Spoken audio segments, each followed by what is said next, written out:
Someone's going to go for two and get it at some point. It's 1:42 in the morning. Yeah, that's all right. Number one. Shocker. Ironton. Man, give me the Trojans. There we go.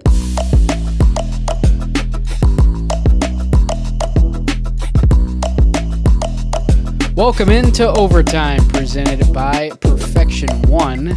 Dewey, Dailey, and John Bruce back with you as we get ready to kick off another season here on the show. Had a new intro play before the show, and we have a new sponsor right above your head. Yes. Perfection One. Yeah, we appreciate taking the new over sponsor. for the previous sponsor that is to not be named now. But we're back for another season.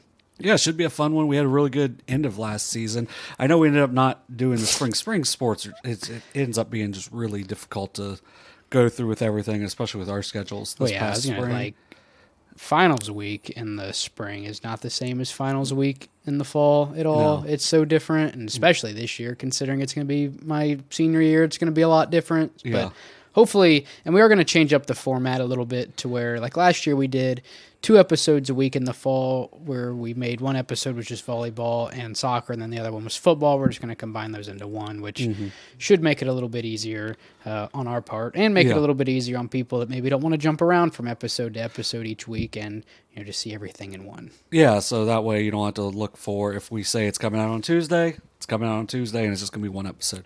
I know in a couple weeks we both have some stuff going on, so it may be a couple days later that week, but it'll still be pretty much the same show, but we'll get to that when we come. Right. We are not going to do a full preview per league until we get to like week 4 when it gets closer for football, because then we know a little bit more. I know the teams that we talked about this week, we know a little bit more about them already anyway, but a lot of our prep featured me going, who is this again? And then Dewey just telling me, because we cover a lot. Yeah. So sometimes it takes a little bit to get us re-antiquated. I don't think that's the word. I've never heard that. I don't care if that's the word an or not. Ivy League term. I've never heard of that. Yeah. I mean, I went to Wright State / Grand Canyon University, toughest universities to get into in the country. So, it still counts. But yeah, we still had some we had some summer headlines that we're going to talk about. Yep. We also had a couple things from spring that we really need to shout out as well, because I think we may have put them out on the Twitter account, but if not, overall we want to make sure to shout out these kids for, anytime you win a state championship, it's pretty cool. Right. So we'll jump right into it. So each week we're going to have the opening segment is going to be weekly headlines, but since we have a lot of stuff to talk about that happened over the summer and maybe even a little bit, I know it's not technically fall, but we're kind of getting into like the fall sports season. Some stuff that's happened recently that we're going to talk about, but this is just going to be our headlines segment to open up each week. So and in the spring, as I kind of mentioned, we had 2 state champions in the 3200, Athens, Sophia, Szlosi, and then White Oaks, Landen, Eyre. Sophia won it in Division 2 on the girls' side. Landen Eyre won it in Division 3 on the boys' side. And here's the cool part about it. They're both back this year. So they both have a chance to repeat as state champions. But also, we don't talk about cross-country a whole lot. Like, that's more like towards tournament time. Right. Because you don't know when where. We talk about the regular season. Yeah, because people are running all over, literally running all over. But they're doing it in different parts, and I've complained about it before. Like once I took over the SVC Sports Zone. Is that SVC back? Sports Talk. Is SVC Sports Talk back? Yeah. Or is it done? Another year. It's back? Yeah. Got renewed? At least one more year. SVCSportsTalk.weebly.com for the SVC stuff. But we always did updates off of Bomb's page for cross country and track. Well, now I don't think it's as many different websites, but it's still multiple websites. It makes it more difficult to track, especially when you're doing soccer, football, volleyball, golf, tennis. Like you're trying to do all these other things. It was really nice when it was all in one place, but now it's at a couple different places. But we'll talk about cross country more as the season goes on. So look for those two during cross country, but also Fairfield Union's Nathan Phillips absolutely dominated the Division II race last year at the state. So, we've got 3, and then I know Unioto's got a couple girls that are really good. I know the Athens girls team is very good as well. Like, we've got some teams that are going to make some big time noise in cross country this year. And, we're excited to talk about it later on, but we just want to give a quick shout out to those two state champions right now. And then this is kind of a, I guess, foreshadow I don't think foreshadow is the best word to use, but it seems like in the winter sports season coming up, we've had a lot of transfers. Mm-hmm. At least there was a big one that we thought happened, but didn't actually happen. Mm-hmm. But nonetheless, there were still a lot that happened. But probably the biggest transfer out of every fall sport that I can think of this past off season was Grace Townsend moving to Chillicothe for volleyball. Going from Adina to Chillicothe, man, she's very talented, can play all over, but she was really a setter for the last couple of years for Adina, but she's going to really help that Chillicothe team. And I think the big thing for Chillicothe that's going to really help is going to the more divisions in volleyball, to where it's not. Are they doing that this year? Yeah, I think. I don't know if they go to 5 or if they go to 7. If they go to 7 and Chillicothe drops to Division 3, they're going to be scary, because they've got, I know we're going to talk about it later on in this episode, but they've got a lot of talent as it is. And then you add, you had to replace your setter from last year in Avery Cox, and now you're getting just another elite one in Grace Townsend. And it's going to be interesting to see what happens with Adina as well, because Adina, it's a perennial power, not just around here either, as we've seen them, I think it was 2020, they went to the Final Four, and then they're a mainstay at the Jim Myers Gymnasium for the regional tournament every year. But very well coached. Right. They're kind of like Ironton and Wheelersburg and Jackson are in football, to where you can kind of give them whoever, and you can take away whoever you want, and they'll always just find a way to make it back to the tournament, to the district and regional tournaments. So but if you're going to get them, you might want to get them early this year, because if they're going to have to make an adjustment there, or maybe they had someone in waiting that was ready to go, and maybe they had to play them a year earlier. But it's definitely going to be big impacts in the SVC and FAC volleyball races this year. And just kind of bouncing off of what you said, obviously Cox graduates. She had 568 assists last year. You bring in Townsend. Last 2 seasons, she's had 737 and 827. So if they do decide to play her, I know you said she can play anywhere, but if they do decide to set her into that setter role and let her handle the ball, people like Evelyn Hammond and Addison Smith, who I'm going to kind of pat myself on the back for that take, because I think that's who I chose is my FAC kind of not breakout player, but somebody that would improve. And she had 40 more kills last year than she did the year before, so it may have been a layup, but I'm patting myself on the back counts. for patting myself on the back for that when one. When we're covering 8 leagues, if you get something right, that's right. You gotta celebrate it. Yeah. Next up on the summer headlines, this one, I think it might be the oldest one besides the track and cross-country stuff, was Shaun Terry, who originally, and if you don't know Shaun Terry, a very talented wide receiver down at Ironton, who you'll actually have a chance to see week 2, as Carson and Kenneth will have them in Jackson, a pretty, not necessarily important game, but a high-profile game. Yeah, very high. Probably one of the best, if not the... I shouldn't say best, because it could be 35-0 one way or the other, but one of the most anticipated streams we've ever had. But anyway, Shaun Terry, originally committed to Notre Dame, flipping to Missouri. Yeah, and anytime you're obviously anytime you're going to go to Notre Dame, that's elite. But I know Ohio State had a lot of people leave, a lot of things happen, but that Missouri team was really impressive in that. Was it the Sugar Bowl? I don't even remember. I think it was the Cotton Bowl. That game, I don't know. Are you familiar with the term canon? Do you know what that means? So it's oh yeah. So it's in Star Wars, so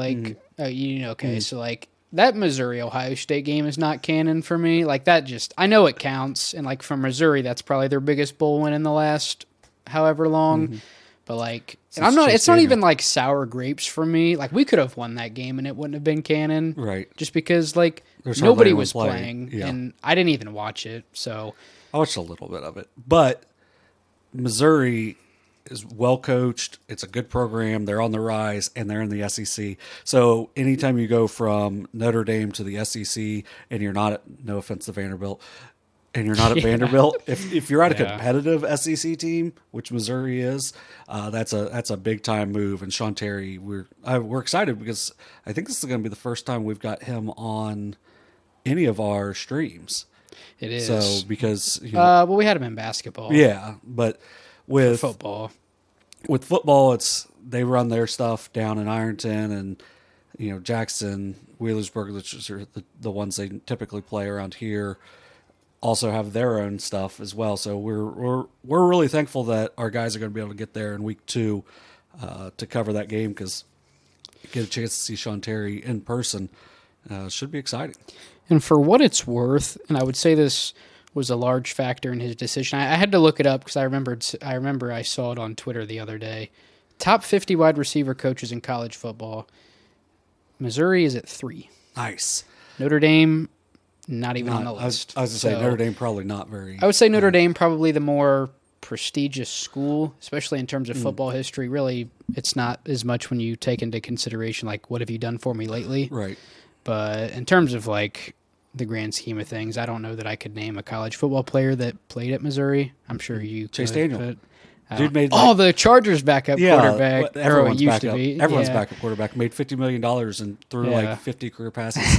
The smartest man in the Backup NFL. quarterback, I'm telling you, it's a great profession. Yes. All right, let's move on. One thing we saw the other day on Facebook, Cameron Phillips out of Lucasville Valley, another SEC guy Yes. going to Kentucky for golf. Yeah, he's made it to the state tournament, I believe, all 3 years so far of high school. Once again, golf we don't talk about a whole lot. We'll talk about it more once the tournament gets going and everything.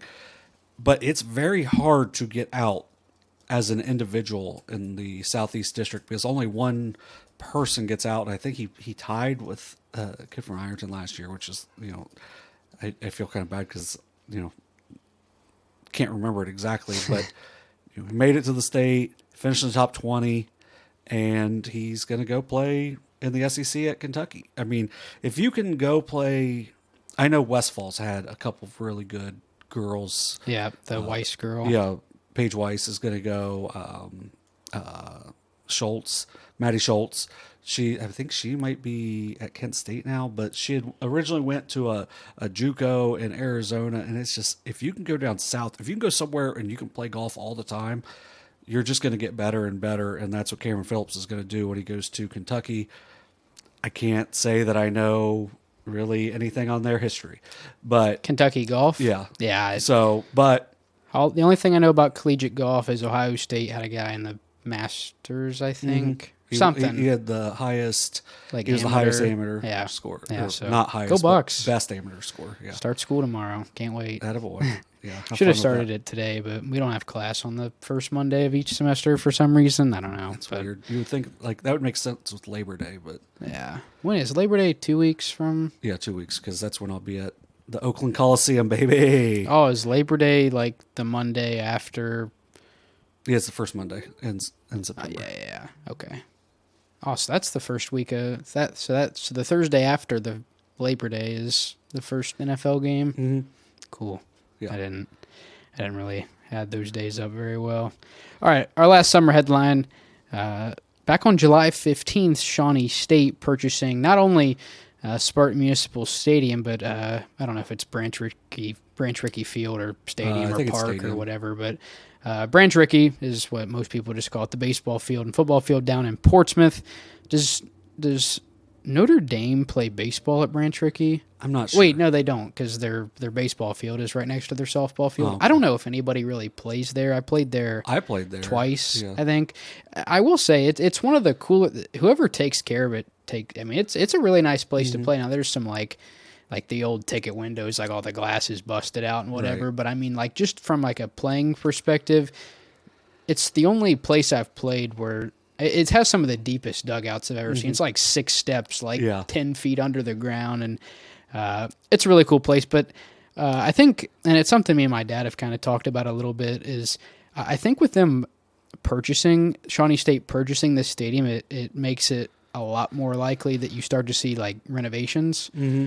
Because when we went down there for them and for Notre Dame and Eastern football last year in week 4, I mean, you could look to the visiting bleachers and just see like they were starting to cave in, and like their scoreboard's really dim. And for me personally, they have a double-decker press box, and you didn't go that week. I was in Texas. Yeah. So the windows on the press box on the top level don't open. So not only does like sound just bounce off and it just feels like you're in a library, but it's just so hot. Yeah. And it was still fine. I mean, it's a cool place to go, but I'm just excited to see hopefully the improvements and the renovations that Shawnee State could potentially bring to such a historic, like how lucky are we to have like not everybody has like a former NFL stadium that's still standing. I wouldn't necessarily say in their backyard, but in their general area. It's like 45 minutes from Waverly. Yeah, it's a really cool complex. Like, maybe it'll take some time to get redone and everything, but Shawnee State has really good facilities as it is, so I can't see them letting it not doing anything but under their ownership, but building it back up. Yeah. I watched them in the spring in football, baseball with Shawnee State, and their new coach is really impressive. I think that and obviously they won a national championship in the NAIA a few years ago in men's basketball. Like that's an athletic group that's really turning things around down there at Shawnee State, and I guess we can ask our Kenneth Hay a little bit more about it. Yeah, going down there to be a physical therapist. Yeah, that's what we're talking about. But that's another summer headline. Yeah, that is another big transfer. Yeah, big transfer within the community. Yeah. But my dad also said that they used to do playoff games down at Spartan Municipal Stadium, which I think would be. I mean, that place probably could hold 5,000 people because the home side stands are massive, and the visiting side stands are pretty large as well. And there's a lot of just like open area around, and I think maybe you throw turf down on that field, or you just keep like a nice cut grass just to keep the kind of like. Cause I think Lambeau is still grass just because they want to keep it that way, and I think Lambeau and Spartan Municipal Stadium may have been built around around the same time. But really cool place. If you haven't been there, I highly suggest checking it out. Especially if with Shawnee buying it, they might do renovations. I think it would be good to maybe check it out while it's still in its current state, because it's still a really cool place to go. I mean, if I got to play high school football there, I'd feel pretty fortunate. Now, it's pretty sweet. This one's going to be wild to you. New Boston has one of the coolest soccer fields ever, and it's a very old field. We played a regional game there whenever I was a senior, and it was I feel like it was it's not nearly as big, obviously, but it's one of those historical things where you get to play in those historical venues, and yes, it's really cool to play in like the more modern ones, but like if you go to like Tanks Memorial Stadium at Ironton, that field is so cool, and getting to play there is really special. And then you go to Alumni Stadium over at Jackson, and it's a newer one, but it's really cool. Like that place is awesome. Yeah, we're really fortunate in the Southeast District to have some really historical and some newer places that are really cool as well. I will say the stadium talk has me thinking about a segment that we're going to have next week. On the show. I'm not going to say what it is yet, but I don't know what it is. You don't know what it is because I've been keeping it on the low, but football stadium related, be on the show next week. And speaking of football, that's it for this week's, I guess I should say, the summer's headlines. We'll jump into the normal weekly headlines next week. Do you have something to... Well, I was going to say, now, normally at this time we would do recaps for... whatnot. And then we're going to go into power rankings, which I think we're going to go into power rankings earlier before we go into our previews. So that's kind of going to be the layout of our episode. So this episode will probably be shorter than what they normally will be because we don't have the recaps. We're not going to do the big season previews for the leagues yet, but we want to make sure we give these power rankings could be bad. I'm gonna be honest. It's what I'm considering week 0 power rankings. More or less, we're going to go off of what happened last year, what people have brought back, and what preseason scrimmage and jamboree chatter has us thinking. And there's we're fairly similar, but also fairly different. Yeah, there's one local team that we may have both went to the same school. I watched them on film a couple times. That's why I don't have them in there. Yeah. But preseason's just the preseason at the same time. So, And hopefully, while we're going, there will be a graphic uploaded, which is not sponsored yet, but it is available for sponsoring. The I don't know, SOSA overtime power rankings of the week, something like that. But hopefully, the graphic will also pop up when we're going over them. yeah, I'm not doing it. So I if it doesn't come up, it's Yeah, Dewey's fault. it's all on me. But anyway, we can get right into it. Would you like to go over your power rankings first, or should we just go should we do them individually first, or should we just go down the order, like you say your one, I say my one? Let's go one at one. Let's go one. It doesn't really matter because our first three are the exact same. Yeah, I mean, so for my number one, I have the Ironton Fighting Tigers. Nope, same here.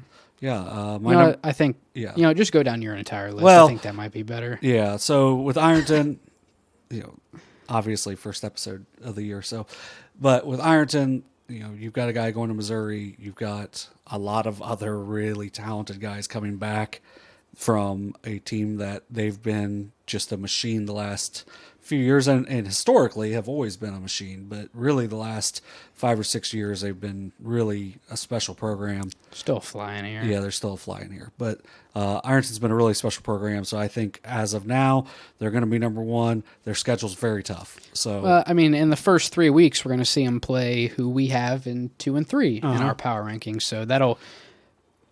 And the thing about Ironton is similar to, they lost to Cabell Midland, but I don't think we moved them. And they would almost... If they don't lose to the next 2 teams in our rankings, they would almost have to lose twice to get knocked out, because they're good year. I mean, they were in a state title game, I think, 2 years ago. So, yeah, hopefully at some point they can get over the hump, because they've been in the state title game, I think 3 times with Coach Pendleton.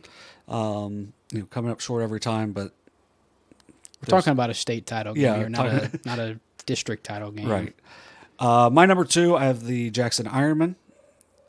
I know they lost some really talented players, but you've got like a Nolan Johnson who's just a monster. Bodie Wolford's back for another season. Back. They're really talented, super well coached. Speaking of that, we didn't really talk about it, but Green is the new coach. Why can't I think of Jackson's coach's name right now? Their head coach? Yeah. That's Carson's job. He has that game in a couple weeks. Yeah. Hold on. But I also have Jackson. Ironton and Jackson are my top 2 as well. I think Jackson beat Wheelersburg last season, correct? Jackson beat Wheelersburg 28-20. Yeah. I knew it was Andy Hall. Andy Hall. Yeah, Andy Hall is the Jackson coach. His dad had been one of their coordinators and his assistant for a long time. Just took over at Green. Yeah. Wow. Yeah. He's been kind of everywhere. It's kind of funny because he was at look out for Wheelersburg. Green. Huh? Said look out for maybe Green to make some noise in the SOC one. Yeah, so that's kind of a sneaky team to look for, because he's had a lot of success coaching. My number 3, I have the Wheelersburg Pirates. Number 4, I have Miami Trace. I know they lost some really good wide receivers, but man, they've got a lot back from a year ago. Logan Elm, speaking of lost a lot of really good receivers, I have them 5th. I'm really interested to see this week 1, because Aaron Walters is really, really talented at quarterback. Michael Bach, really good running back. Keegan Deal, really tough overall player. So we'll see how they do. If they can find some athletes to replace on the outside, they're going to be scary good again. Now, keep in mind, because we don't directly cover Bloom Carroll. Bloom Carroll is not going to be in our rankings. Right. We decided, I had them when I sent my rankings in.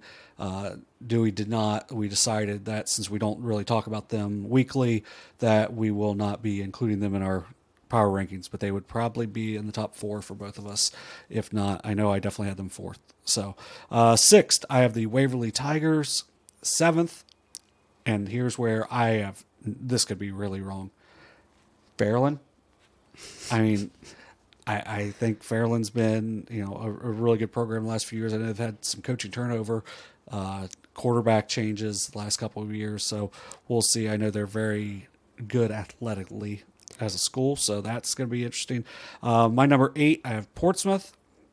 Number 9, Portsmouth West, who also loses a lot, but I know that they are going to be very tough up front, and that makes a big difference for teams. And then my number 10, I have the Paint Valley Bearcats. I think it's a solid list. My only thing is with Fairland, it's like if you lose, so if you have a really good wide receiver, quarterback, if you lose one or the other, it's like, okay. But like you lose Peyton Jackson and you lose Bryson Hunt. I know they have, I think his name's Cam Kitts, solid running back coming back. I think, especially with Ironton, who I don't think we mentioned already. If you don't know, they're out of the OVC for football. They still play like, I think their last 4 games are like Portsmouth, Gallia, Fairland, and I think that might honestly be those might be the only 3 OVC teams they play, but not officially in the OVC anymore. So that conference is up for grabs. And I think Portsmouth, Fairland, and Gallia are probably the 3 with hands in the pile. I don't know what phrase I could use to describe that, but I think those are kind of your top 3. Yeah, week 8 is at Fairland, week 9 Gallia at home, week 10 at Portsmouth. Yeah, so they kept their OVC schedule for their last 3 games of the season. The Fairland pick could be great. I just currently, and I think that Portsmouth and West week 1 game is great for us because we can kind of get a look on, maybe who's the best between those two and, see what the spread is and whatnot. And then Paint Valley I also have in mind. But really, the only 2 big differences between our 2 power rankings are that you have Fairland and Portsmouth West in, and I don't have them in my rankings. Yeah. So we'll move on to my power rankings now. Ironton, Jackson, Wheelersburg, all the same for me. You had Waverly at 6. I have them up at 4. Now, I have Miami Trace at 5. You had them at 4, so we're pretty similar on Miami Trace, and we're just a couple spots off on Waverly. Once again, thankfully for us, they play the first Friday of the regular season, so it's been a close game the last 2 years with the visiting team taking both of those contests. So this time it's at Miami Trace. We'll see if that trend continues, or maybe if Miami Trace separates themselves from the rest of the pack, which I'll be honest, like me personally, you have the top 3 in Ironton, Jackson, and Wheelersburg, and honestly, like whoever wins whoever loses between Miami Trace and Waverly, I'll probably drop them depending on how. Let's say they lose by a score, like they would probably drop to 7 or 8. But like I think Waverly and Miami Trace are in like their own little tier to where they're a lot better than 6 through 10, but I'm just not sure they're better. Now, Waverly will play Wheelersburg, and Miami Trace will play Jackson, but I just, on paper and as of August 19th, I just don't think they are really on the level currently of those top 3 teams. But I'll move on. Logan Elm in the 6th spot, just a spot off. You had them at 5. And honestly, for like me personally, I know they bring back Aaron Walters, which in high school, I think quarterback is probably the most important position on the field, especially when you can bring back a guy that threw for over 2,000 yards and 22 touchdowns a season ago. But you lose a lot. Yeah. I mean, you lose your lead carrier at tailback. Logan Elm had 5 players who caught more than 10 passes. They all graduated, right? So you lose Hunter Kersey, Carson Summers, Cam Red. Cam Red was really good. And that's not only in terms of passing yards, but that's touchdowns as well. I mean, those guys combined had 18 of his 22. So there's a lot to replace there. I think replacing a wide receiver is obviously a lot easier than replacing a quarterback because really all you need is an underclassman with some speed. Tell him to run a go route. They still got to catch the ball. Right, he's got to catch the ball. But I think teaching somebody to catch a ball is a lot easier than teaching somebody to throw a 50-yard pass or a 40-yard pass that's right on the money. I think their situation is good. I think they have a tough non-league schedule to open the season with Zane Trace and Miami Trace. I'm not sure who's sandwiched in between. Westfall. So, I think 6 is a good spot for them right now. I'm not as excited for the Logan Elm Westfall matchup, but I'm excited for their first and third matchups because I think that'll give us a good idea of where they stand in comparison to some of these teams I have ranked around them. Now, you don't have Unioto ranked. I have them ranked 7th. Personally, I did a little conference rankings I think that made it a little bit easier for me to figure out where I had people in my total power rankings. I had Unioto top the SVC. They've won it. Well, they won it outright last year, and I guess they didn't win it 2 years ago. But they ZT won had they had a tight game with ZT. I think right now until Paint Valley or Zane Trace beat Unioto, I would have trouble ranking one of them above them. I think. Well, I know you lose Newton Hoops, and they've lost some other guys as well. But I think from what I've seen of David Long, he has a lot of arm talent. He's a big dude. I think these first 3 games for them, especially against Vinton County and Amanda, will give him time to kind of tune up a bit. Big matchup, week 3 at Waverly. Mm-hmm. I don't think that'll be easy, but well, the good thing for Long is he's got 2 big-time wide receivers back, in Caden Cartwright and Blake Hoops. I know Jackson Zickafoose is out. He didn't play last year, but he's a very, very good athlete. Another kid on the outside. They've got a couple of good running backs. Ty Woods. It's just defensively, discipline-wise, what I saw from Saturday, I wasn't real thrilled about. And I know, they're probably like actively working on it at this time as we're speaking. But at the same time, I'm interested to see how they adjust in the first couple weeks before that Waverly game that we'll have. Is that who presents it? Is that Ohio Health? Who? SOSA? Yeah. Yeah. Okay. Come on now. Yeah. It hasn't changed. Ohio Health. I don't know. I know this show is now Perfection One. It is Perfection. Overtime presented by Perfection One.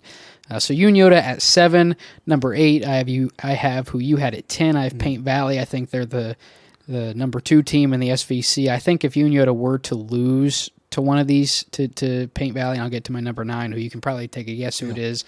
I think if Unioto were to lose a game in the SVC, it would be to Paint Valley, although I don't know how much home and away matters in high school football, but for what it's worth, Paint Valley's at home and Zane Trace is on the road. Last time Unioto played at Zane Trace, they lost. I think it was the first time they had lost to Zane Trace in at least 4 or 5 years. But, I think Paint Valley has a lot of guys back. Anytime you can bring back a quarterback as good in Preston Faber, and then obviously Braylon Robertson's probably the top back in not just the SVC, but he's probably a top 3 back in our area in general. And then Carson Free, I think, holds like some receiving record at Paint Valley, even if he doesn't. I think if he doesn't, after like week 2, he will hold on. Yeah, because he's been really, really good overall for them the last couple of years. So that was partially why I had them at the top of the SVC right now, but also maybe because I hadn't seen their film yet. Maybe that was why I didn't just them yet. The way that Unioto beat Paint Valley last year in Bainbridge, it's like, I know Unioto lost a couple things, but like for Paint Valley, what'd they score? 7 they or scored 14? the second play from scrimmage, and that was it. Yeah, it was so 40, like you score 7 points. Yeah. I'm not sure how much, like whatever Unioto lost, I'm not sure it's worth 3 or 4 scores. Now, it could be because, you never taken into consideration how many points the special teams or the defense will score. But nonetheless, it sucks that game is like week 9 and we have to wait that long. Right. But I'm excited for that one. And then in my 9 spot, another team you didn't have ranked, I have Zane Trace in there. It's kind of similar to Unioto in a way to where you lose your quarterback that you've grown accustomed to the last couple years. I think with a couple of guys they have on the outside and Silas Stewart and Aiden Dunn, you've got some talent there, and I think we're kind of guessing that McCullough is going to be their starting quarterback. Obviously, he's a great athlete, and to be a good quarterback, and I think Langley, if anybody, Zane Trace would know this, Langley kind of demonstrated that you don't have to throw the ball 40 yards downfield to be a good high school quarterback. You can dump it off, 20 yards or less, and especially like 10 yards or less, and just let your athletes go to work and make people miss. Those kids are very athletic. So I think the main thing for Gunnar McCullough is, and I'm not sure who St. Trace's tailback is going to be. It's going to have to be. I think it's going to be Bryce Johnson. I was going to say it was going to have to be a new face with Hartsaw and Blake Phillips graduating, but I think Bryce Johnson is one of probably the best sophomore athlete in our area in football.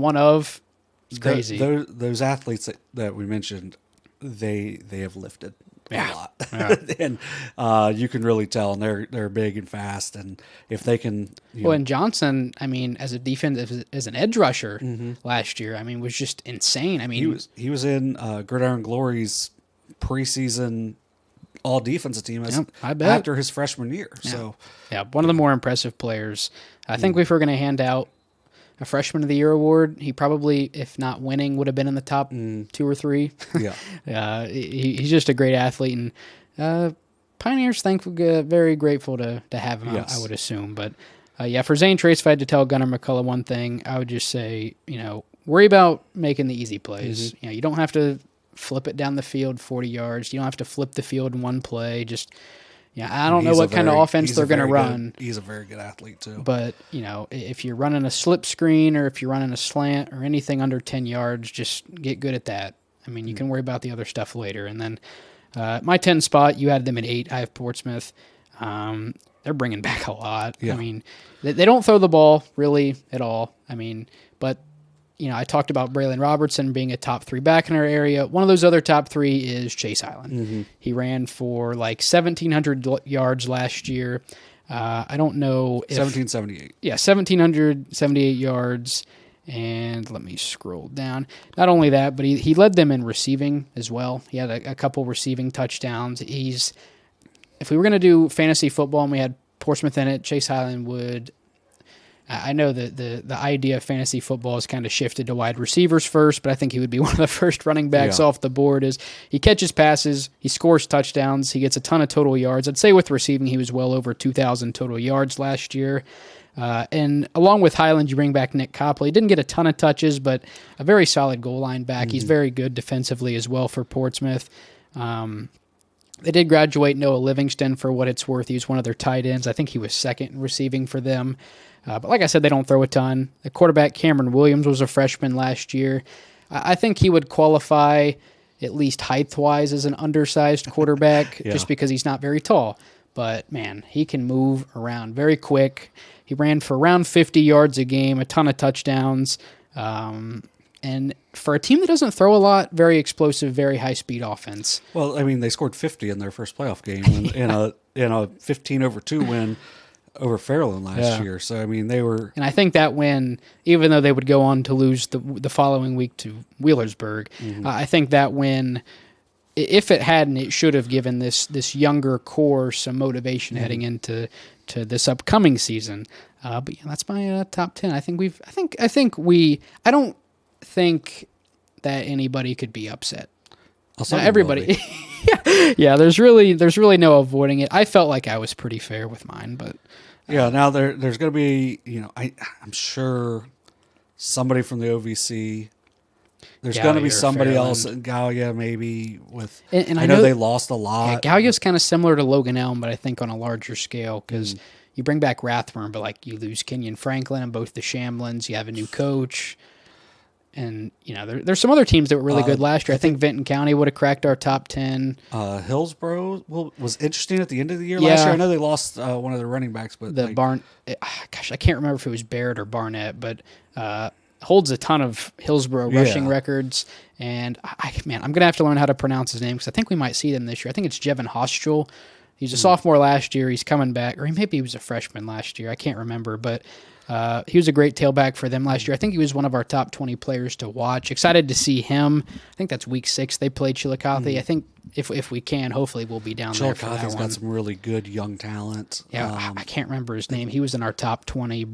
Brock wrote about him, but sounds like an exciting kid and maybe somebody that could help start to turn Chillicothe into what they were when Moffmer was there. I should say Moffmers were there, and they were tearing it up because they've been kind of down the last few years. Yeah, and one we didn't mention.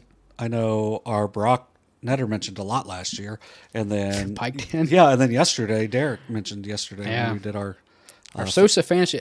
We'll keep everybody updated on how that sure goes. They'll care a lot, but. So Piketon's going to be an interesting one. The SVC, their defense was not very good last year, but offensively they got a lot of guys. Had Paint Valley beat. Yeah, in Bainbridge, I think, or was that at home? I don't remember, but it was. Either way, I mean, they were up 3 scores at halftime and ended up losing by 3 scores. So. Yeah, so that was at home. Yeah, they lost out in That's tough. 49-30. And that would have put them at, I think, third in the league, which would have been the highest they'd finished since they won the league with Levi Gullion and Cameron Lohr, and I think Johnny Burton was another one as well. That was a crazy team. Yeah. And they should have won 2 playoff games, but they just barely fell short. I think it was Columbus Academy, and they beat Coshocton or somebody the week before. But that was one of the I know it's not a word, but that was one of the more funner teams I had ever watched. Because kind of like what you mentioned with Zane Trace, get the ball out. Just get the ball out to your guys and let them go. That was, Gullion was very good anyway because he could really run it. He made really good decisions. But, man, he just got it out to Lohr and Burton. And, if you didn't get him immediately. And the thing about Gullion, the Levi Gullion, is that he's just giant and he can run. And I think that's one thing going back to Zane Trace with Gunnar McCullough. I don't know how well he can run. But just seeing him play a little bit of wide receiver last year, seems like he's solid. I mean, he can get out of the pocket and move. And, let's say Bryce Johnson is the tailback. You have 2 wide receivers in Silas Stewart and Aiden Dunn. Just get him the ball. I mean, you don't have to force anything. You've got to, I'm assuming up front they're relatively solid.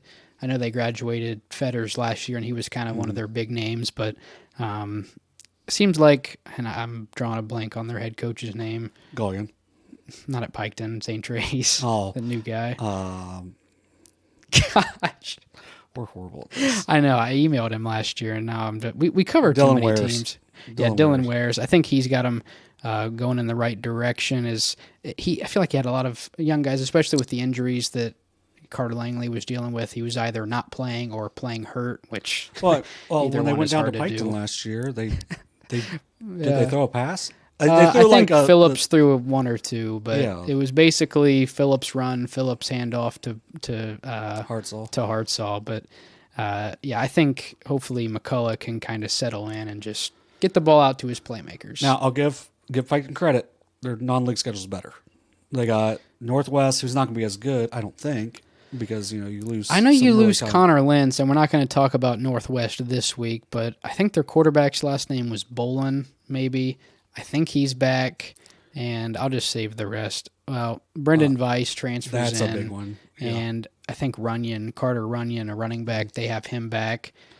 But so that's going to be an interesting week 1 game. Then they got Wellston week 2, which is much better. As long as they're not playing Oak Hill. Goshen and Oak Hill to start last year. So probably, and I think that last year, for that Piketon team probably hurt them more than anything was not making the playoffs. They just kind of walked over. So they finished 6-4 and didn't make the playoffs last year. But with this non-league schedule, I think if they take care of business in the non-league, they'll have it'll be a tough time to not make the playoffs this year because they're going to go at least 6-4.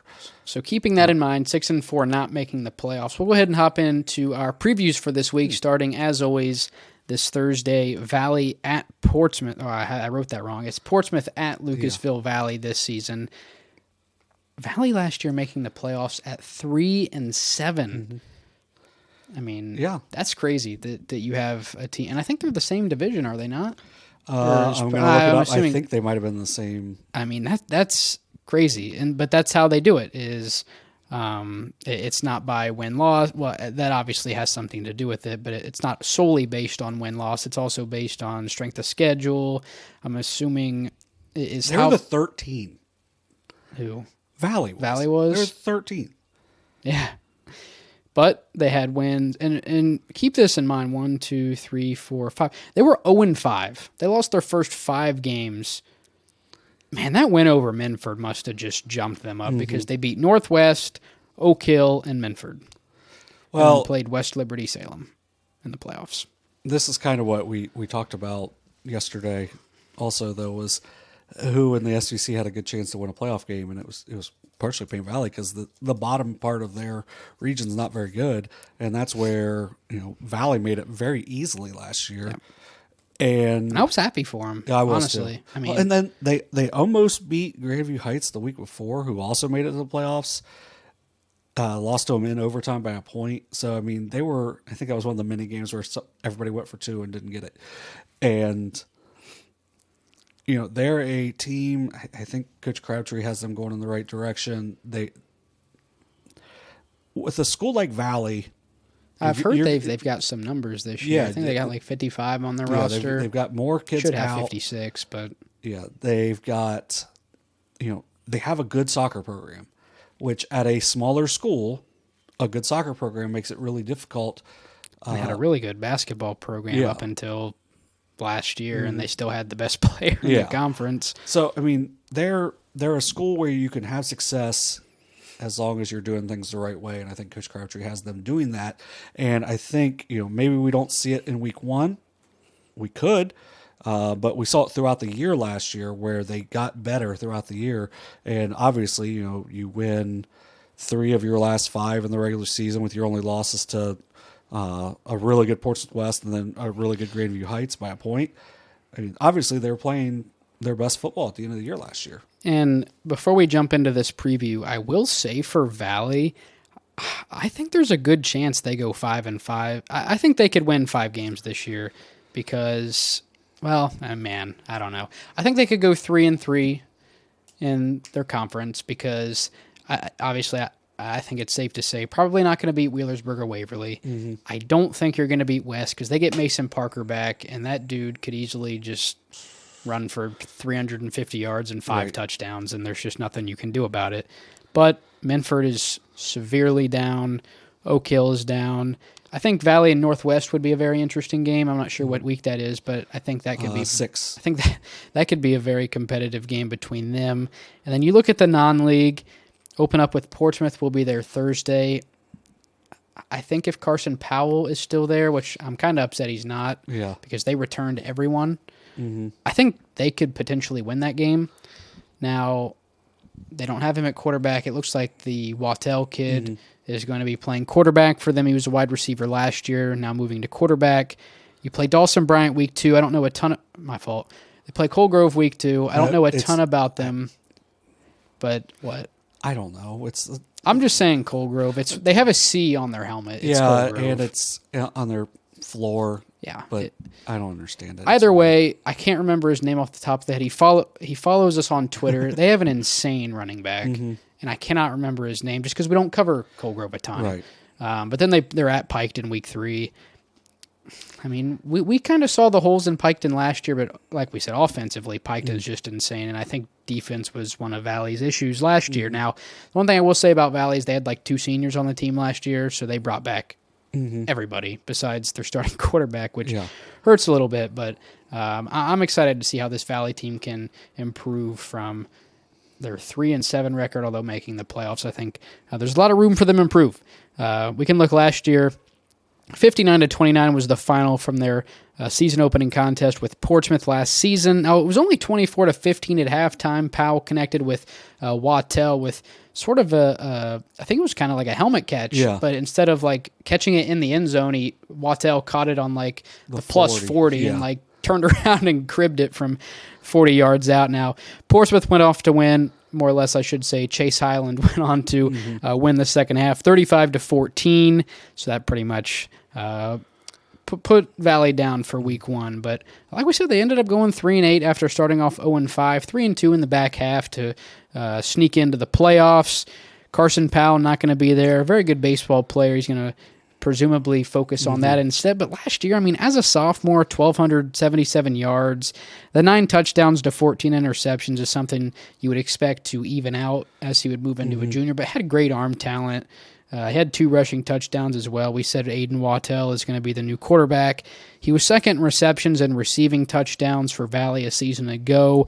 Now, they do return Jake and Rideout, who led in pretty much every receiving category, receptions, yards, and touchdowns. You just have to wonder, what the arm talent of Aiden Wattell is. And that was kind of something I said before we thought about starting to do this episode, was that you look on the depth chart and you saw a kid by the name of Hunter Cunningham on here. He's like the only other quarterback. He was a freshman, and you figure, well, it's either gonna be him or they're gonna take one of their varsity guys from last year and just slam him into the quarterback spot. And obviously, they've decided to go with Wattell. And you also lose Brendan Weiss, who, I feel like he's as good of an athlete as he is. His stats from last year weren't as high as I thought. He only had 9 catches for 147 yards and 1 touchdown. But then the big one, you bring back Gabe McNeil. 964 yards on the ground, a little over 5.5 per carry. Only had 6 rushing touchdowns, which I was a bit surprised by, but you can run for a lot, but getting into the end zone is... Yeah, it gets tougher in the red zone. Right. When the field shrinks, it gets a little easier and or a little harder. If they have a good idea of who's getting it. And just stack the box. Yeah. And But McNeil he's an outstanding athlete. And, you mentioned, Waddell, but he may have been their quarterback coming up all the way through. And then, so he maybe has that experience. So maybe they're trying to get Cunningham an extra year to grow before he moves into it, or maybe they're going to have a couple of different options. Right. So we'll see. So I'm interested to see Valley on Thursday. Should be a fun one. And I think for Gabe McNeil, also had 25 catches for 262 and 2 touchdowns. We actually saw one of those receiving touchdowns. It was their third play from scrimmage last year. I think if Waddell struggles throwing the ball deep downfield, you could probably see Gabe McNeil go for about 40 catches this year because you got to get him the ball. And if they're stacking the box, the only way to do that, swing passes, Texas routes, halfback screens, anything like that. But a very talented player. I think without a doubt the most important returning piece for Coach Crabtree. Excited to see them this Thursday. We'll also see Bruce Kolb and the Portsmouth Trojans. Also very important. I know Valley didn't win their playoff game, but an important playoff I'm not sure the word I should use, but for Portsmouth, they won a playoff game against Fairland, a team that they lost by, I think, 2 or 3 scores in the regular season in OVC play. They finished 6-6. In week 10, and I don't know how many guys Ironton was playing, but they only lost 21-6 to Ironton, so they're very competitive. So I think we talked about it before, this game could be interesting. I don't think we thought they were going to win by 2 scores over Fairland. Yeah. But we've already talked a lot about Portsmouth when we were talking about them in the power rankings. Chase Highland, I'd say a top 5 player in our coverage area, just absolutely electric. Cameron Williams, definitely an underrated player as well. I mean, doesn't throw a ton. We could see he's a freshman last year, so maybe they do, air it out a little more. I think he only averaged 4 or 5 passing attempts per game, but runs around a lot. It seemed to be either Highland or him, and then Nick Copley is back as well. Tons of impactful players coming back up front and on the defensive side. Excited to see them this Thursday down at Lucasville. Now, I will say Portsmouth has won this matchup 7 consecutive times. You have to go back to 2015, Valley winning 33-0. Valley around that time was... Yeah, I was going to say Valley must have been... I feel like you don't see somebody lose... You beat a team 33-0, and then you lose 7 years in a row. Yeah. Usually there's you win 33-0, then you win by 1 score, and then you go on a bit of a losing streak. But if anybody's trying to math that up and say that shouldn't be 7 contests, obviously not a league contest, so they didn't play in 2020. So just one less game Some between those two. I know, but it takes after a race for them to get COVID. We have to wait 4 more years for him to be relevant, so it's fine. No, he's still trying. Yeah, well, if Tyreek Hill races him, he'll be relevant. I will say Tyreek is very stupid for doing that because he would lose by 4 or 5 steps. Well, that's why he said he wanted to do a 50. If they would race with shoulder pads on, he might win. Right. But if they want to race, football speed and Olympic track speed are not the same. No. They are not the same whatsoever. You can be the fastest player in the NFL. You're still not the fastest player in the world. Well, here's the thing. If you're the fastest player in the NFL, but you have no agility, like John Ross, he just couldn't move. He could run straight, but that's the thing with Noah Lyles. He may not be agile. I'm assuming he is. He's an Olympic athlete. But anyway, we'll move on. I've spent a lot of time on that game. I got kind of carried away with that one. But, yeah, you're good. We'll talk about Waverly at Miami Trace. This is also a contest that the visiting team has won the last couple of matchups. Miami Trace winning 27-26 last season, making a stand on the 2-point conversion, the first of 2 we would see in our first 2 weeks, as Waverly came up just a bit short after what was almost Waverly's probably most legendary drive they've had, I would assume, the past few years, is what was first, I think it may have been 4th down, the hook and lateral with... I forget who the ball was thrown to. It may have been Bear. I'm not sure. I know Bear caught the touchdown on the back end of the drive, but nonetheless, Jaser gets a hook and lateral and takes it all the way down to the other 40, and then a play or 2 later. There could not have been a team that ran the hook and lateral. We saw him do it twice, and I'm assuming they did it to somebody else, but it was a crazy game. Waverly won the year before 42-39, and actually won by that margin 2 years in a row. Or did you just write that? Oh, no. It was a lot worse. Okay, so they won the first two last 2 years matchups. 2022 was, the last couple of years have been decided by 4 points.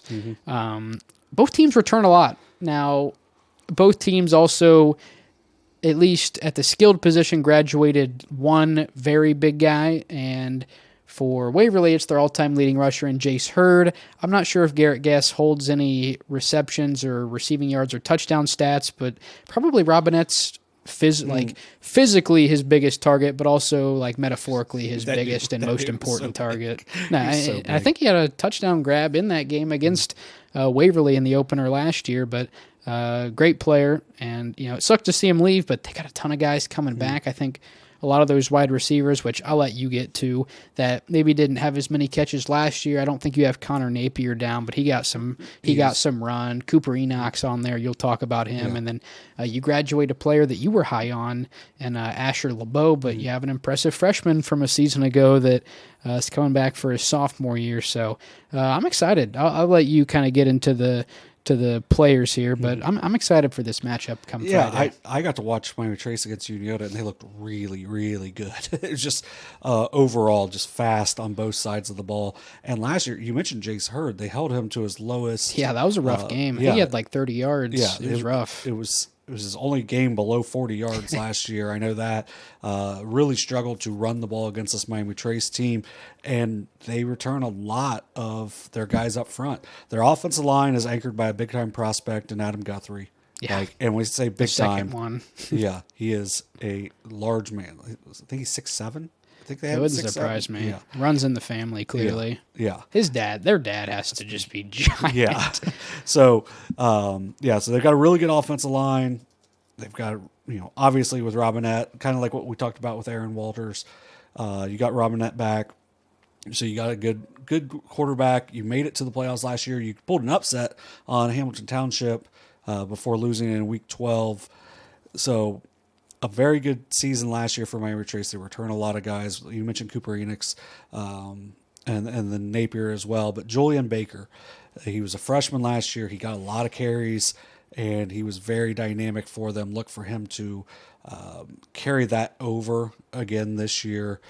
They're very athletic on the outside, up front. This is a very good team. So this is going to be a really interesting matchup for Waverly, but with Mason Kelly, a lot of arm talent there as well. He's obviously you got to replace your all-time leading rusher in Jace Hurd.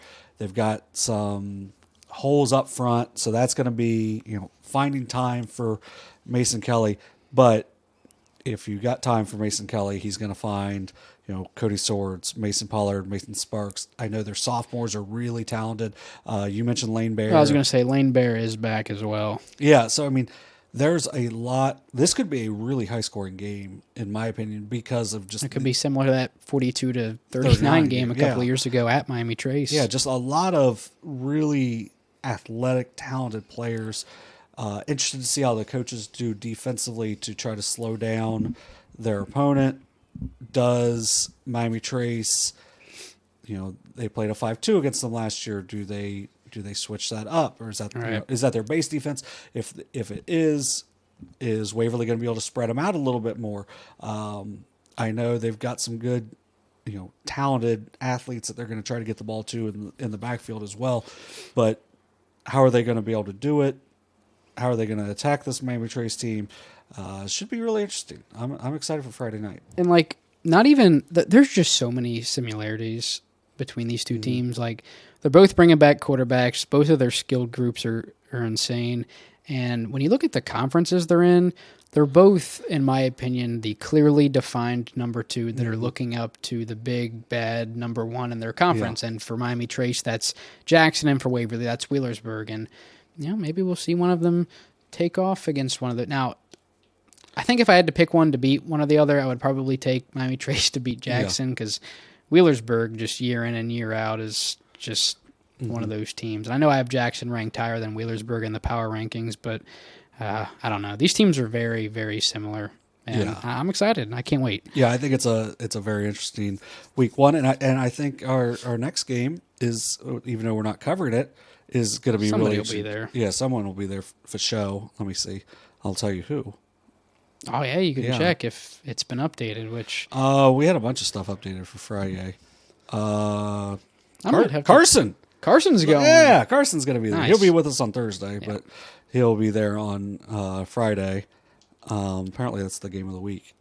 Oh, the First National Bank Is it First National? game of the week. Yeah. So it'll be Logan Elm at Zane Trace. Two programs that have been really good the last few years. Man, What? they are sending Austin down to Fairland. That drive, I think he lives maybe somewhere around Chillicothe, Austin, Hannah. And there's kind of this running joke. I don't know if we can there's this running joke where Derek sends Austin to not the greatest, not the best, not the best games every week. That's a pretty good one. Yeah. But it is like 2.5 hours away. Now, I will say he usually was at competitive games. They were competitive, but they were very not the best quality. like, to use as an example, it would be like, Okay, we don't need to use teams, but what we did at the end of last year was the don't go watch this game of the week. It was a lot of those. Yeah. He had a lot of those last year where we would have a group text about it, and we'd like try to figure out where he was going, and we would usually pick the worst, what we thought was going to be the worst game, and he was at that a few times. he didn't get the greatest games, but he's getting a good one for week one. He's just gonna have to empty out the gas tank a little bit to get there and back. So hopefully that's a good game for his sake. Yeah. That's a long drive, but he's a soldier. we can go ahead and continue with Logan Elm at Zane Trace. Logan Elm at Zane Trace. Logan Elm last year won 39-23. They returned one of the best quarterbacks in the Southeast District in Aaron Walters. Over 4,000 career passing yards, 41 touchdowns, only 19 career interceptions. Now, you mentioned he had 5 receivers that caught 10 or more balls. They all graduated. He's got Keegan Deal, who played some tight end last year. I think he had like 8 catches. He'll be back. Michael Bach ran the ball a good bit. He was their number 2 rusher last year. Those two are going to have to make some big plays for him, or they're going to have to find some guys on the outside because you've got the arm talent. You've got a good leader in Walters. I know he's getting some looks from some big time schools as well, and it's because he's so talented. But how are they going to use him this year and to continue to build off of last season, where really going into week 10 they still had an outside chance to win the league last year. Yeah. So they're a program on the rise, in my opinion. Zane Trace, as we talked about, you mentioned them getting the ball out quickly. What I've seen so far, it's a completely different look on their offensive side of the ball. It's going to be very pass heavy. And where I mentioned catching the ball, they were not doing the other day, and it looked like some decent passes. They got to make sure you concentrate, catch the ball before you're going downfield, because once those guys get the ball in their hands, they can really do some big time things with Gunnar McCullough at quarterback, Silas Stewart, Aiden Dunn, Bryce Johnson, guys we've talked about already. Some really talented players and athletes. So it should be. I think this is going to be an interesting matchup. I think this could be high scoring as well. I think it has been the last couple of years. We streamed it a couple of years ago, and it ended up being fairly high scoring. I don't think Walters was starting quarterback 2 years ago. If he was, I think it was his first year. But they're both programs that have played well the last few years, and I think Zane Trace, has a very good chance to win the SVC.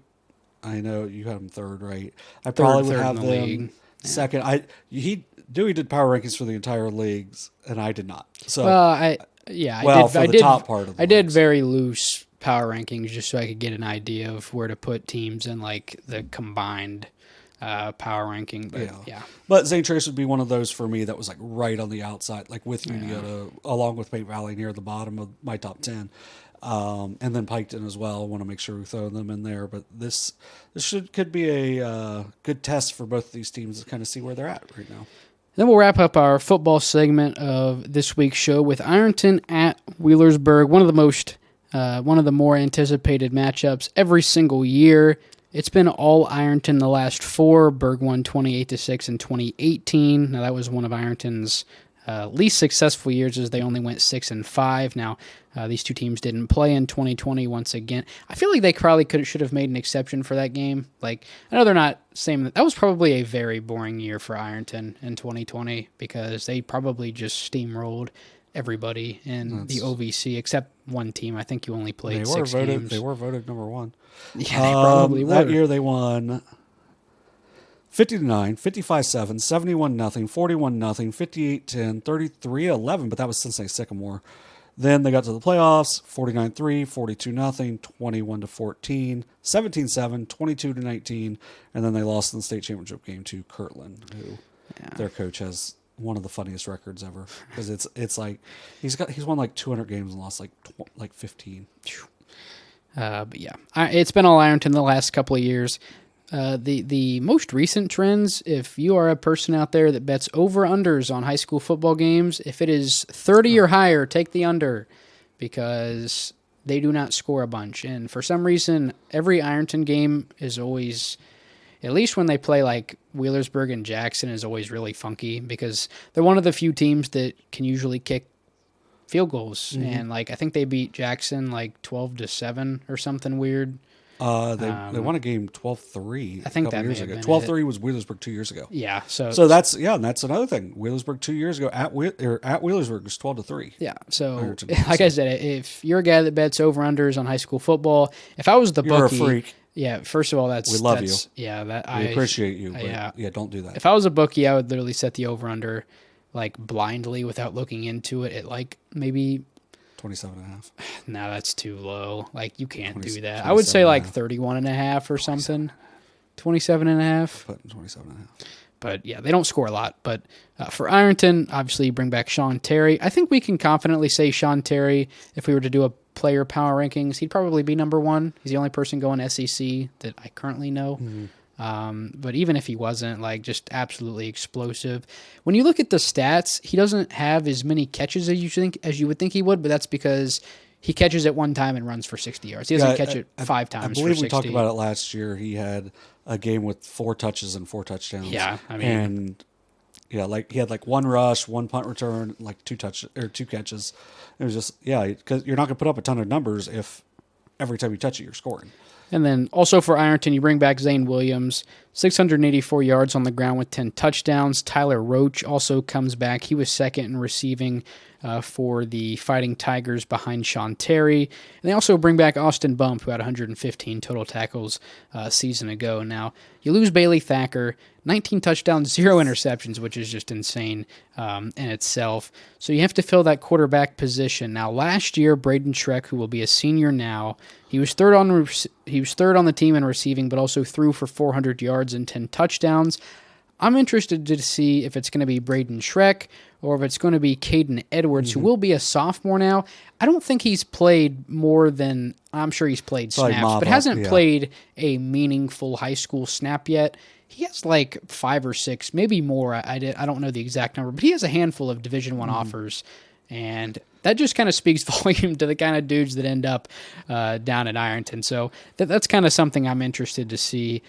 Who will end up taking snaps. If I had to pick, I'd say Caden Edwards. I don't think you can just slam your third guy in receiving just under center if he was that effective as a receiver, because he's third on the team in receiving. He only threw for 400 yards, obviously because Bailey Thacker was doing the bulk of the work. But you got options. Right. And it could be a little bit of both. I mean, we've seen teams do it before, and it could be, either ride the hot hand or certain situations. You put one guy in. But I'm kind of excited to see Caden Edwards play, just because, and it kind of sucks for him because the expectations are just through the roof because of, the way he's been treated by scouts and who has offered him, and he hasn't even played a meaningful snap yet. But I'm excited to see him get after it. He wouldn't have all those offers if he didn't deserve them. Right. So I think obviously with Shaun Terry, and Zane Williams, Tyler Roach, and presumably if he's playing quarterback, Braden Schreck at his disposal. It's a tough schedule non-conference, and even when you get into the conference, it's not easy. But like I said, I'm excited to see him get after it. And then, for Wheelersburg, you only had him for 1 year, but you lose Devin Lattimore, a big playmaker on the outside, did a ton at Portsmouth and did a lot last year for Wheelersburg. But you bring back your starting quarterback in Braylon Rucker. We've said it a ton on this show alone, how important it is to bring back a quarterback with experience. Wheelersburg's just one of those teams where even if you lose some guys, they're still Wheelersburg. They're still going to win a ton of games. They're probably going to win the SOC too, probably 14 years out of 15. They're a great team. You can't count them out. I'm excited for this contest. Yeah, it should be a really fun one, and I would think Shaun Terry's probably going to cut off half the field.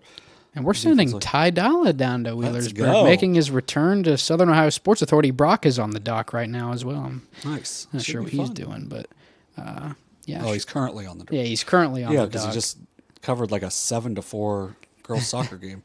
He's probably wondering what we're doing on there with him, but yeah, that'll wrap it up for our football. 8-4. All 8-4.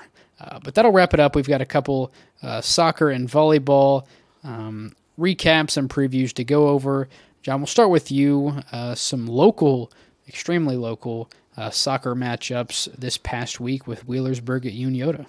Yeah, I know Derek had mentioned how he was kind of surprised with how competitive the games were and how good Wheelersburg was as far as the girls' side. That was a game, ended up being 4-3. I believe it was... I believe they switched, like they traded goals the entire game, where like Wheelersburg jumped out to a 1-0 lead, then Unioto scored almost immediately. And yeah, it was Ella Hochstetler scored early, then Taylor Wellman scored for Unioto to tie it. Ella McGraw for Wheelersburg scored a couple minutes later to take the lead back. Ella Pelfrey scores for Unioto to tie the game. Then, it was Mackenzie Mullins scored for Wheelersburg to take the lead back. Taylor Wellman scored again. And then with like just 9.5 minutes left, Mackenzie Mullins scored the game winner to win it 4-3 for Wheelersburg. Those are going to be a couple of really good teams to look at moving forward. Mia Vasteen's one of those players to watch for Wheelersburg as just somebody not even mentioned in there, but is somebody that can just make a lot of things happen. For Unioto, didn't mention Aiden Dannison, who was last year's SVC Player of the Year. Reagan B is another special player for them. They have a really good defense, and they gave up 4 goals on the night. Kaylin Bash is a really special player for Unioto. That's a really good opening matchup for both teams. I'll actually be at Fairfield Union on Wednesday, where Unioto travels there. That's typically was a Division II matchup to watch for, but I have no idea what divisions each of them are in. I think Unioto is 3, but I'm not 100% sure. And I think Fairfield Union is right around the same size as Unioto, so that more than likely will be where they're at. On the boys' side, that game actually ended about 15 minutes early due to weather, which was, even though it was less than 10 minutes from my house, I didn't go because I knew weather was coming. And look who was right for once. I think I was watching Ted Lasso instead. So, but Derek was really impressed with what Unioto had because they graduated a really, really talented senior class with Lucas Haynes graduating and I was going to say being the Ross County's all-time leading scorer. He graduates. They still return a really good 8th grade group coming into freshman. Luke Maltz scored his first career goal, which actually cut the lead down from 2-0 to 2-1. Nick Sylvia scored a couple of goals for Wheelersburg. That's the guy I was going to ask you about, because you graduate Max Higgins, who I think was Sauda County's all-time leading scorer. But Nick Sylvia was a kind of a curious one because as a freshman he scored 43 goals, and then last year I think he was at 18. Yeah. It's his show now, I would assume. Yeah. I would say he's probably one of, if not the most impactful player for Wheelersburg. So I'm kind of excited to see what he's going to do this year. Yeah, he's a stud. He's a really good all-around player. And I think they had so many injuries last year, which we saw when we tried to do that live stream down at Minford. They had so many injuries that I think that really hurt Sylvia's scoring because he had to do 26 assists, I believe. Yeah, I mean he had to be more of a table setter than anything else. But yeah, he scored 2 goals that night. Evan Mitchell, that's a interesting name that I did not know was at Wheelersburg now. Where did he used to go? Northwest. Northwest? Yeah. Oh, I forgot you were. Yeah. You were kind of like a Northwest soccer. Yeah, Northwest was very good last year. So, so that's a big pickup for them because that helps them in the midfield as well. Evan Hotstedler scored in that game as well. He is a I think he had athlete. he had 15 or 16 goals last year for Wheelersburg as well. Yeah, so they're going to be really tough, and for Unioto, I'd also be at that game because they also play Fairfield Union. We were Fairfield Union guys last year. We were Fairfield Union guys. Yes. What was it? Reading got robbed or something. We should have been the district player of the year, and then he either had 2 or 3 goals in the regional as they beat Marietta, who their player got player of the year, and we were not happy about that. So interested to see those 2 teams in person. Excited to see Wheelersburg later on this year as well. So. You want to know what I'm excited for? This rant you're about to go on. Oh, all right. So your boy tweets out, "Hey, I'll be at Minford at Lynchburg-Clay," and I put out this thing, and thank God for Stephen Forsha from the Highland County Press because he sends me a message. The games were supposed to start at 5 and 7. They were scheduled for 5 and 7. They did not start at 5 and 7. I don't even know what time they started because when I put out my 12 tweet, and 2 or something. yeah, it was like 12 and 2 or 10 and 12, something crazy early, and I think it was weather related. And I get it. You got to tell somebody. Stephen Forsha, who was in Hillsborough, was also going to be at the game. Didn't get to go cover the game because no one said anything to the press, which I'm like far down in that. But like I wanted to yell at Derek, Derek Webb, our guy who we'll yell at whenever we feel like it. Yeah. He puts our schedule stuff up. There was no adjustment to the schedule. He didn't know. Stephen Forsha didn't know. It wasn't until we saw it on like Facebook that we found out what happened in these games. They were really good games. Lynchburg hadn't lost to a team in the Southeast District for a couple of years in girls, and Minford beats them 2-1. Lex Conkle scores 2 goals in that game. Like I was like, oh, this will be a really good game to see. Well, apparently it was. And Conkle scores 2 goals in the girls' game.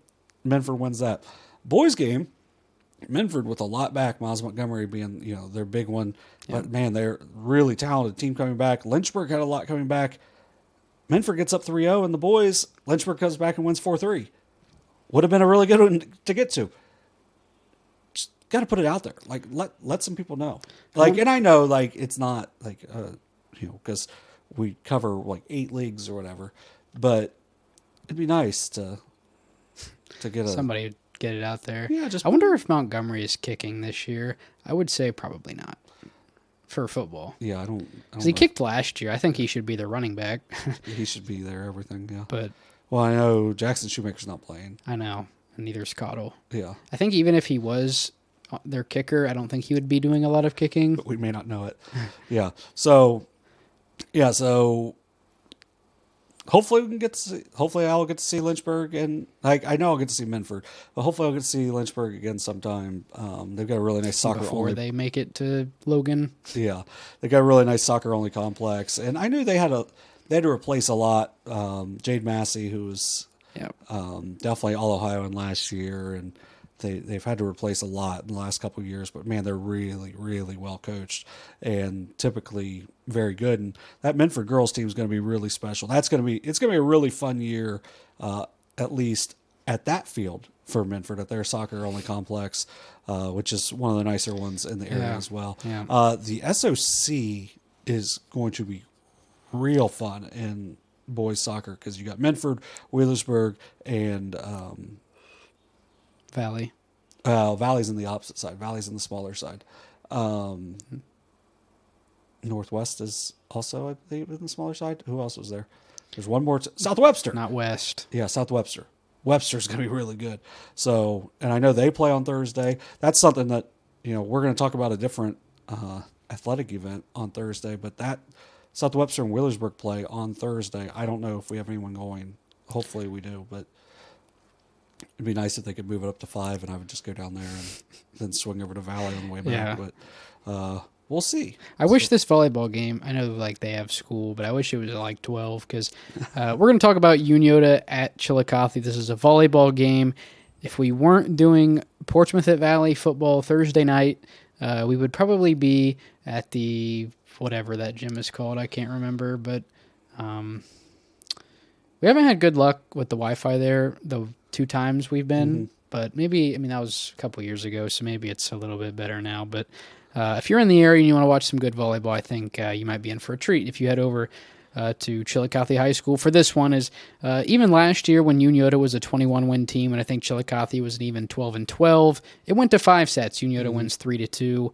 And for Chillicothe, you know, one of the more impressive, not just freshman volleyball players, but freshman athletes in the area. Evelyn Hammond, 250 kills as a freshman. Addison Smith, now as a senior, but as a junior, had 141 kills.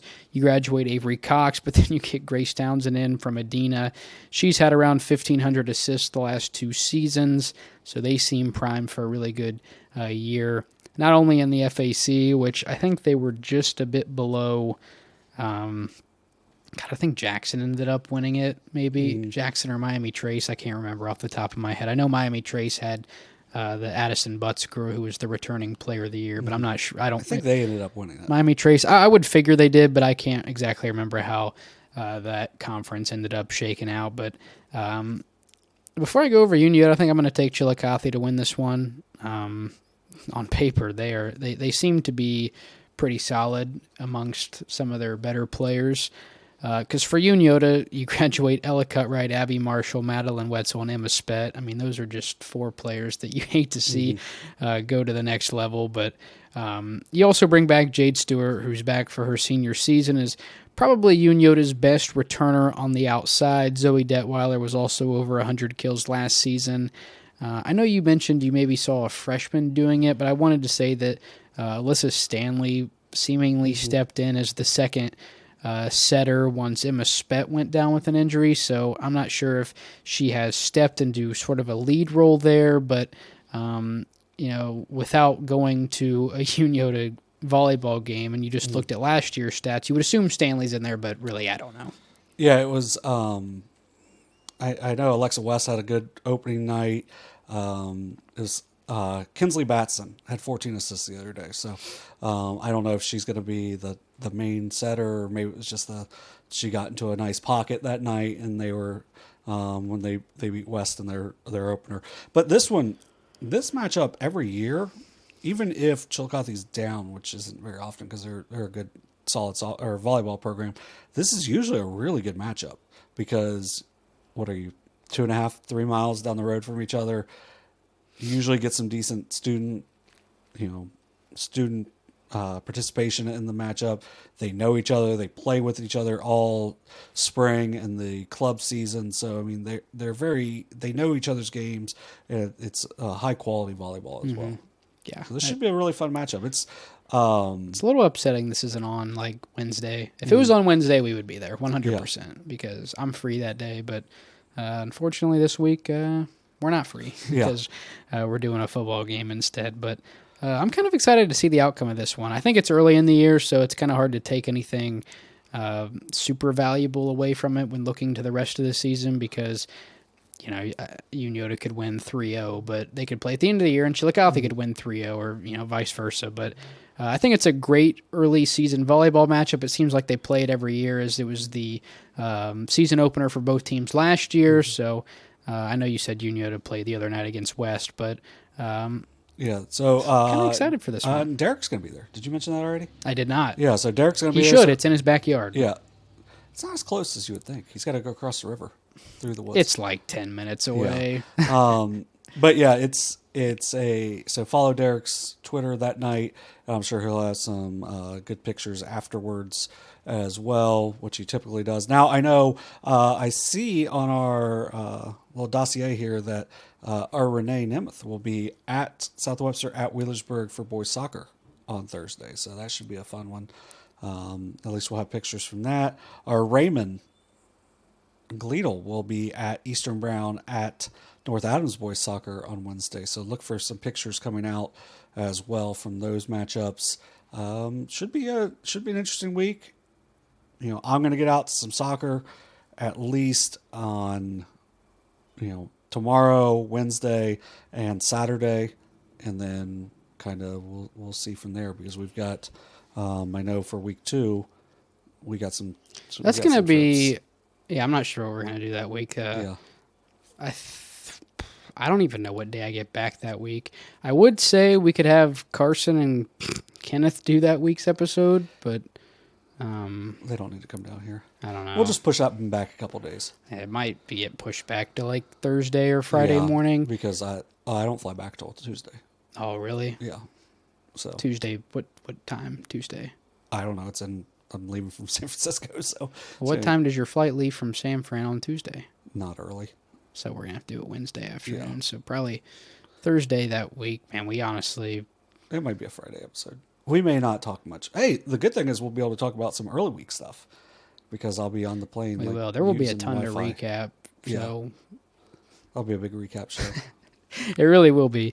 Won't be a ton to preview either, other than the Friday night football games. But I think this was a successful first episode. I think we knocked out some heavy hitters. And and if we miss anything, okay, we'll get to it eventually. Like I know people during the basketball previews last year were upset because we missed some stuff, but were they? I don't remember that. You remember it? I don't. We'll talk about it here in a couple minutes. Okay. But it's just we'll get to show out and we'll be able to talk about throughout the season. We've mentioned we've got 8 leagues we cover, so we're going to try to get as much stuff as possible. Yeah. We appreciate Perfection 1 and each other. Yeah. Yeah. So have fun at school tomorrow. I'm not going to. Yeah. Wow. We'll see. I'll probably mow or paint my front porch or something before I go to wherever I'm going, which I don't think I'm going to the place I originally said I was going to now. No, that's right. A lot of good soccer, a lot of good volleyball. First week of Friday night football and even Thursday night football coming up later this week here in the Southeast District. So if you're a fan, get out. And if you're a fan, but you don't want to get out, we'll have, I don't think we actually mentioned it on the show when we were going over the previews, but Portsmouth Valley Thursday night will be live streamed on our YouTube, and Waverly at Miami Trace on Friday night will also be live streamed to the YouTube. Those links will hopefully be posted tomorrow morning or Wednesday morning. So you can just click on those on Facebook or Twitter, or just go straight to our YouTube page to check them out. But I think that's about it, unless you have anything you want to add on. A fun first episode. Yeah, just make sure you follow all our socials and whatnot to see live game coverages and whatnot, and me complain about umpires in Major League Baseball for the next month and a half until the Cubs are completely. Can't wait. I will say, are the Reds winning? The Reds are not losing. Hey, there you go. Wait. I love Canada. Yeah, they're not losing yet, and we have. You have someone pitching that I have no idea. Julian Aguiar. I don't know. He's some 23-year-old that's pitching instead of Hunter Green, but it's 2-2. Yeah. Frito hit another home run, but I love the Rogers Center. I really do. It's at Great American Ballpark. No, it's not. It's in Toronto. Oh, it isn't really? Goose, yeah. No, it is not. Yes, it is. It is at the Rogers Center. Yeah, okay. The Rogers Center.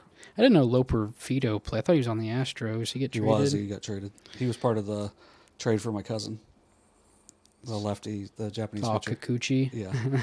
He was part of that terrible, terrible trade. Dude's got a 5 ERA. Hey, well, let's trade he was really 4 good prospects for him. Didn't the Cardinals get hammered for Tommy Pham too, or somebody? No, they made out. They did nothing. Yeah, they traded Tommy Edman, who hadn't played for him yet this season, and that was the only person in the trade. And they got Tommy Pham and Eric Fetty. Wop. Oh, the pitcher. Yeah. Yeah. Who lost it? 17-30. 38. Yeah. That's what I said. You said 30. I said 38. Oh, yeah. My bad. Not bad, Pimp. Yeah. All right. Well, fun first episode, but that'll do it for this week's episode of SOSA Overtime, presented by Perfection 1.